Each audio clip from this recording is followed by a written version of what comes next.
ایک چھوٹے سے شہر میں پرائمری اسکول کلاس پنجم کی ٹیچر تھیں. ان کی ایک عادت تھی کہ وہ کلاس شروع ہونے سے پہلے ہمیشہ آئی لو یو آل بولا کرتی، مگر وہ جانتی تھیں کہ وہ سچ نہیں کہتی. وہ کلاس کے تمام بچوں سے یکساں پیار نہیں کرتی تھیں. کلاس میں ایک ایسا بچہ تھا جو مس عائشہ کو ایک آنکھ نہ بھاتا. اس کا نام طارق تھا. طارق میلی کچیلی حالت میں اسکول آ جایا کرتا. اس کے بال بگڑے ہوئے ہوتے، جوتوں کے تسمے کھلے ہوئے، قمیض کے کالر پر میل کا نشان.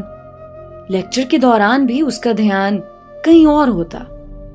مس عائشہ کے ڈانٹنے پر وہ چونک کر انہیں دیکھنے تو لگ جاتا، مگر اس کی خالی خولی نظروں سے انہیں صاف پتہ لگتا رہتا کہ طارق جسمانی طور پر کلاس میں موجود ہونے کے باوجود بھی دماغی طور پر غائب ہے. رفتہ رفتہ مس عائشہ کو طارق سے نفرت سی ہونے لگی. کلاس میں داخل ہوتے ہی طارق مس عائشہ کی سخت تنقید کا نشانہ بننے لگتا. ہر بری مثال طارق کے نام سے منسوب کی جاتی. بچے اس پر کھلکھلا کر ہنستے اور مس عائشہ اس کی تذلیل کر کے تسکین حاصل کرتی. طارق نے البتہ کسی بات کا کبھی کوئی جواب نہیں دیا تھا. مس عائشہ کو وہ ایک بے جان پتھر کی طرح لگتا جس کے اندر احساس نام کی کوئی چیز نہیں تھی. ہر ڈانٹ، طنز اور سزا کے جواب میں وہ بس اپنی جذبات سے آری نظروں سے انہیں دیکھتا رہتا اور سر جھکا لیا کرتا. مس عائشہ کو اب اس سے شدید چڑ ہو چکی تھی. پہلا سیمسٹر ختم ہوا اور رپورٹیں بنانے کا مرحلہ آیا تو مس عائشہ نے طارق کی پروگریس رپورٹ میں اس کی تمام برائیاں لکھ ماریں.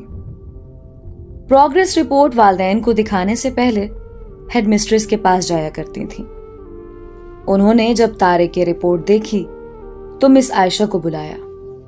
مس عائشہ، پروگریس رپورٹ میں کچھ تو پروگریس بھی نظر آنی چاہیے.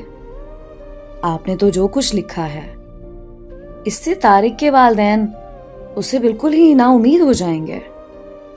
میں معذرت خواہ ہوں، مگر طارق ایک بالکل ہی بدتمیز اور نکما بچہ ہے. مجھے نہیں لگتا کہ میں اس کی پروگریس کے بارے میں کچھ لکھ سکتی ہوں. مس عائشہ نفرت انگیز لہجے میں بول کر وہاں سے اٹھ آئیں. ہیڈ مسٹریس نے ایک عجیب حرکت کی. انہوں نے چپراسی کے ہاتھ مس عائشہ کے ڈیسک پر طارق کی گزشتہ سالوں کی پروگریس رپورٹس رکھوا دیں. اگلے دن مس عائشہ کلاس میں داخل ہوئیں تو رپورٹس پر نظر پڑی. الٹ پلٹ کر دیکھا تو پتہ لگا کہ یہ طارق کے رپورٹس ہیں.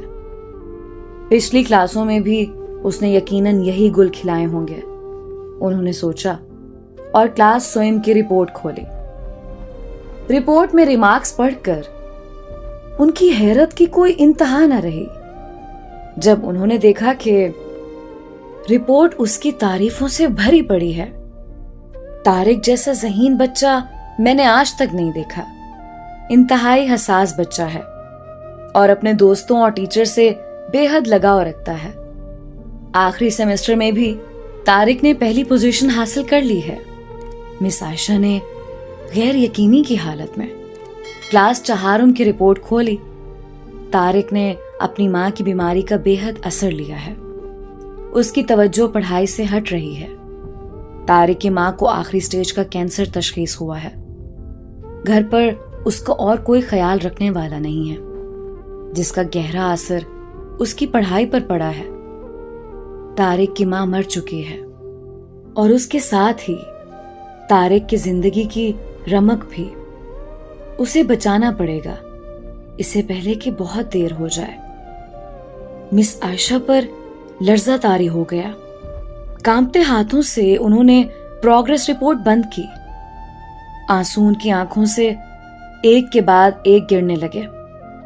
اگلے دن جب مس عائشہ کلاس میں داخل ہوئیں تو انہوں نے اپنی عادت مستمرہ کے مطابق اپنا روایتی جملہ آئی لو یو آل دہرایا، مگر وہ جانتی تھی کہ وہ آج بھی جھوٹ بول رہی ہیں، کیونکہ اسی کلاس میں بیٹھے ایک بے ترتیب بالوں والے بچے طارق کے لیے جو محبت وہ آج اپنے دل میں محسوس کر رہی تھیں وہ کلاس میں بیٹھے اور کسی بچے کے لیے ہو ہی نہیں سکتی تھی۔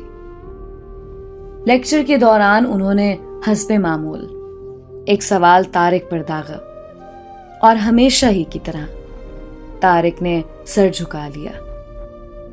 جب کچھ دیر تک مس عائشہ کی طرف سے کوئی ڈانٹ پھٹکار اور ہم جماعت ساتھیوں کی جانب سے ہنسی کی آواز اس کے کانوں میں نہ پڑی تو اس نے سر اٹھا کر ان کی طرف دیکھا۔ خلاف توقع ان کے ماتھے پر آج بل نہ تھے، وہ مسکرا رہی تھیں۔ انہوں نے طارق کو اپنے پاس بلوایا اور اسے سوال کا جواب بتا کر زبردستی دہرانے کے لیے کہا۔ طارق 3-4 دفعہ کے اصرار کے بعد آخر بول ہی پڑا۔ اس کے جواب دیتے ہی مس عائشہ نے نہ صرف خود پرجوش انداز میں تالیاں بجائیں بلکہ باقی سب سے بھی بجوائیں۔ پھر تو یہ روز کا معمول بن گیا۔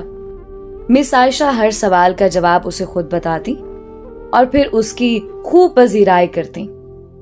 ہر اچھی مثال طارق سے منسوب کی جانے لگی۔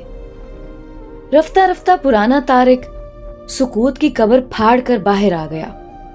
اب مس عائشہ کو سوال کے ساتھ جواب بتانے کی ضرورت نہ پڑتی۔ وہ روز بلا نقص جوابات دیکھ کر سب کو متاثر کرتا اور نت نئے سوالات پوچھ کر سب کو حیران بھی کرتا۔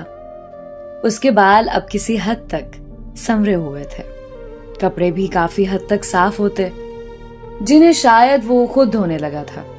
دیکھتے ہی دیکھتے سال ختم ہو گیا اور طارق نے دوسری پوزیشن حاصل کر لی۔